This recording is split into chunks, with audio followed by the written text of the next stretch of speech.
샬롬. 하나님께서 오늘도 참 좋은 날을 주셨습니다. 주 안에서 평강이 넘치시길 축복합니다. 오늘 하나님께서 우리에게 주시는 말씀은 욥기서 제33장 14절에서 33절까지 있는 말씀입니다. 인간은 절대 교만할 수 없고 교만해서 안 되는 존재인 것을 여러분들이 인정하실 것입니다. 그도 그럴 것이 인간처럼 대단한 능력을 가진 존재도 없지만 상대적으로 인간은 취약한 약점들을 많이 가지고 있습니다. 자기 한계를 분명히 가지고 있는 존재가 바로 인간이기도 합니다. 또 하나는 하나님은 높은 마음, 교만한 것을 굉장히 싫어하십니다.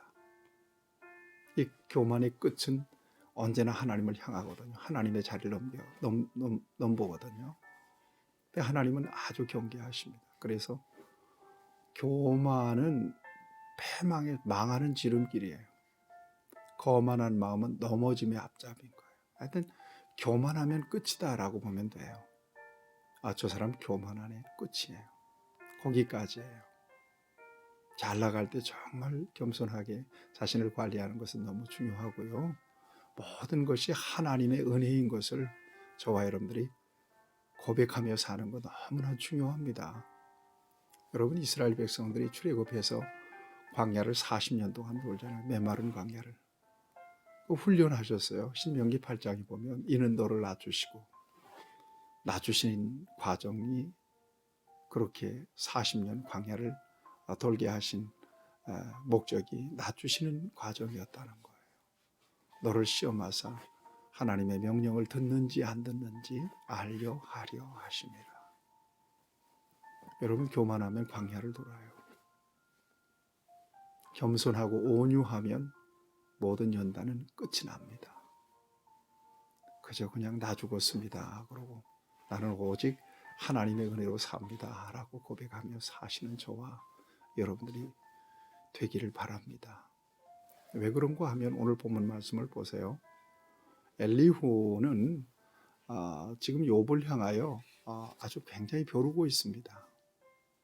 그래서 지금부터 하는 말을 잘 들으시고 답변할 말 있으면 하세요. 내가 당신이 말하는 말을 다 들었는데 당신 너무 자기 자신의 의의가 충만하네요. 그러면서 여러분 9절 이하에 보면 이르기를 나는 깨끗하여 악인이 아니며 순전하고 불의도 없거늘 참으로 하나님이 나에게 잘못을 찾으시며 나를 자기의 원수로 여기사 내 발을 착고에 채우시고 나의 모든 길을 감시하신다 하였느니라. 이런 말을 하는 것을 내가 듣는데 나는 도저히 이런 말을 이해할 수도 없고 받아들일 수가 없다. 그리고 하나님이 결코 사람과 비길 수 없는 분인데 당신의 말에 한마디도 대답하지 않는다고 어떻게 하나님을 비난할 수 있느냐. 적어도 엘리후의 관점이에요. 그러면서 욥의 교만을 지적합니다. 하나님은 교만한 사람들을 낮추고 그리고 그의 잘못된 행실을 고치시기 위해서, 버리게 하기 위해서 때때로 밤의 환상 가운데 꿈을 통해서 나와서 나타나셔서 경고하시기도 하신다. 그렇게 경고하심은 교만을 버리고 잘못된 행실을 버리게 하기 위함이다. 그렇게 버려서 여러분 18절 말씀을 보면 그는 사람의 혼을 구덩이에서 빠지지 않게 하시며 그 생명을 칼에 맞아 멸망하지 않게 하려 하시느니라. 사람의 혼을 구덩이에 빠지지 않게 하시고 생명을 칼에 맞아 멸망당하지 않도록 하기 위하여 하나님은 그렇게 경고하시기도 하신다. 교만을 버려야 된다. 잘못된 행실이 있다면 버려야 된다. 교만을 내려놓아야 된다. 이런 말씀으로 지금 엘리후는 욥을 향하여 경고합니다. 뿐만 아니라 하나님은 그것뿐만이 아니다. 19절을 보세요. 혹 사람의 병상의 고통과 뼈가 늘 수심의 경계를 받나니 그의 생명은 음식을 싫어하고 그의 마음은 별미를 싫어하며 그의 살은 파리하여 보이지 아니하고 보이지 않던 뼈가 드러나서 그의 마음은 구덩이에 그의 생명은 멸하는 자에게 가까워지느니라. 그것뿐만 아니에요. 꿈이나 환상 이것뿐만이 아니라는 거예요. 인간에게 엄청난 고통과 시련을 가중시켜서 그로 하여금 교만도 버리고 하나님 앞에 바로 서도록 하나님께서 경고하시고 다루시기도 하신다는 사실을 여기에서 밝히고 있습니다. 여러분 어떻습니까? 교만할 수 있겠습니까? 악한 행실을 그대로 살면 되겠습니까? 하나님이 정말 모르실까요? 우리 안과 밖을 훤히 보고 계신 하나님이시고 하나님이 일치오차도 없는 저울에 우리를 이렇게 저울질하고 계시다는 사실을 생각하면 정말 두렵습니다. 여러분 때때로 그런 걸 느끼잖아요. 내가 하나님과 거리가 생겼네. 내가 하나님을 찾고 하나님을 부르는 일이 굉장히 어색해졌어요. 여러분 이럴 때 두려움이 느껴져야 되거든요. 영적인 어떤 중압감이 느껴져야 되거든요. 어떻게 하면 내가 하나님과의 관계를 긴밀하게 회복할 수 있을까요? 여러분 그 관계를 정말 친밀하게 유지하고 이렇게 발전시키는 것은 저와 여러분들이 일생을 사는 데 있어서 가장 큰 힘이 되고 행복이 되고 정말 삶의 에너지가 된다는 사실을 여러분들 익히 잘 아실 것입니다. 관계를 관리하는 일 너무나 중요하죠. 때때로 우리가 교만해서 하나님과 거리가 생길 때가 참 많습니다. 여러분 하나님께서 저와 여러분들을 다루시려면요 수백 가지 수천 가지 방법들이 있으세요. 꼼짝 못할 수 있거든요. 그냥 두 손 번쩍 들고 항복할 수 있게 얼마든지 그렇게 할 수 있으세요. 여러분 우리가 주님 앞에 순수할 필요가 있어요. 여러분 마음속으로 그렇게 한번 고백해 보세요. 하나님, 나는 절대적으로 하나님의 은혜가 필요합니다. 나는 은혜 아니면 절대로 살아갈 수가 없습니다. 가난한 마음으로 하나님의 은혜를 구하고 순전한 믿음으로 하나님을 바라보는 것, 이것은 하나님께 기쁨이 되고 저와 여러분들에게 큰 복이 돼요. 엘리후의 입술을 통해서 이 같은 사실을 저와 여러분들에게도 경고하시는 하나님의 음성으로 저와 여러분들이 듣습니다. 여러분 23절 보세요. 만일 천사 중 한 가운데 하나가 그 사람의 중보자로 함께 있어서 그의 정당함을 보일진대 24절 하나님이 그 사람을 불쌍히 여기사 그를 건져서 구덩이에서 내려가지 않게 하라. 내가 대속물을 얻었다 하리라. 만일 천사 한 사람이 일깨워 준다면 구덩이에 내려가서 비참하게 그렇게 고생하지 않도록 될 수 있다는 사실을 여기에서 밝혀주고 있습니다. 죽음에 이르지 않을 거라는 거죠. 하나님께서 이런 일들을 반복하시는 것은 사람의 영혼이 구덩이에 빠져서 멸망당하는 일을 막으시기 위해서라고 하는 사실을 밝히십니다. 그래서 빛을 비추시고 그 영혼을 건져내시고 그 영혼을 돌보시는 하나님의 은혜를 엘리후는 증거해주고 있습니다.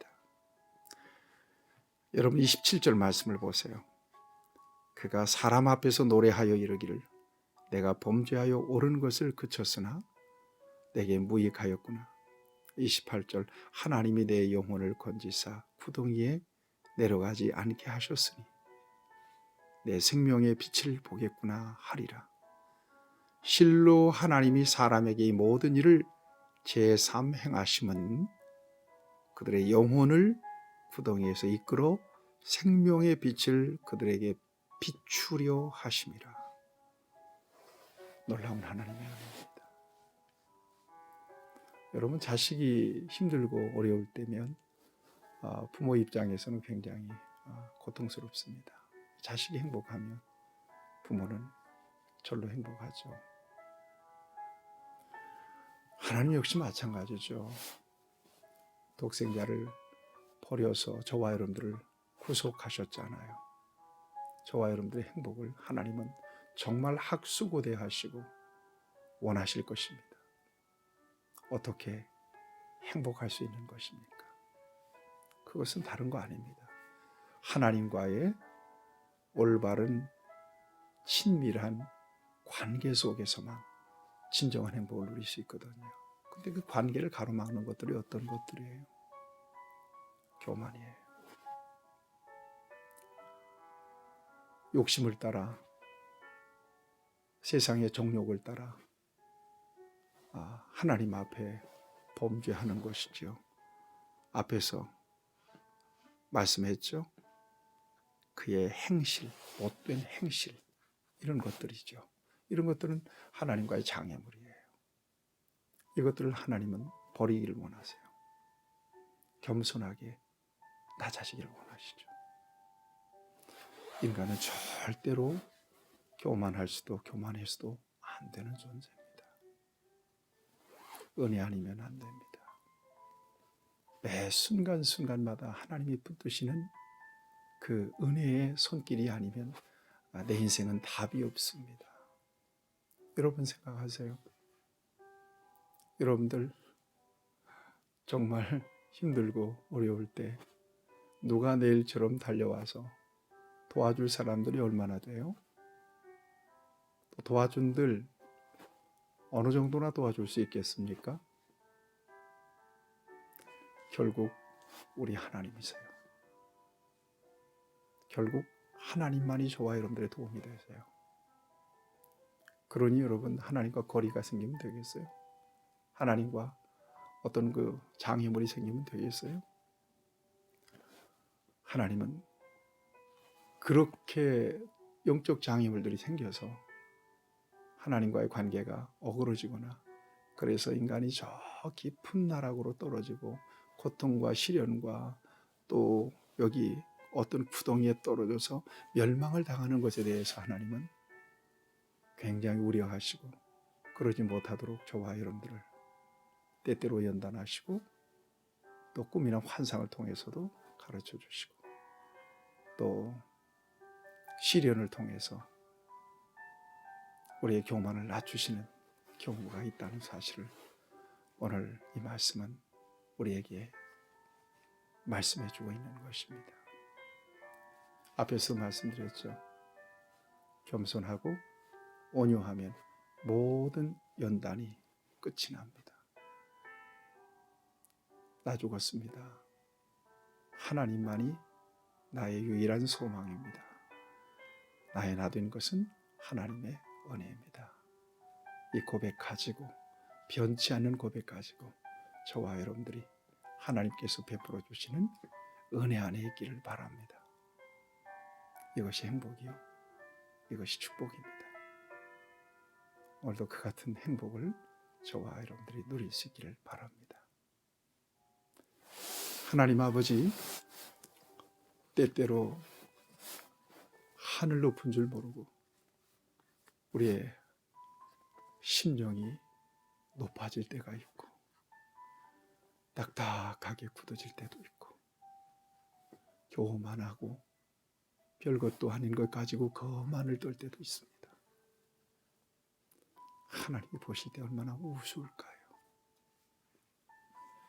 그러나 하나님은 때때로 말씀으로 경고해 주시고, 감동을 통해서 경고해 주심으로 우리가 하나님 앞에서 우리 자신을 낮추고,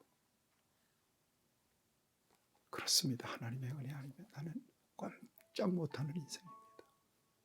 그렇게 고백하고 살아가고 있는 것을 감사합니다. 주님 앞에 서는 순간까지 그같이 낮은 자리에서 겸손하게 하나님을 섬기며 하나님께서 원하시는 삶의 자리에 있도록 우리를 언제나 인도해 주시고 이끌어 주옵소서. 우리 구주 예수님의 이름으로 간절히 기도하옵나이다. 아멘. 여러분들을 축복합니다.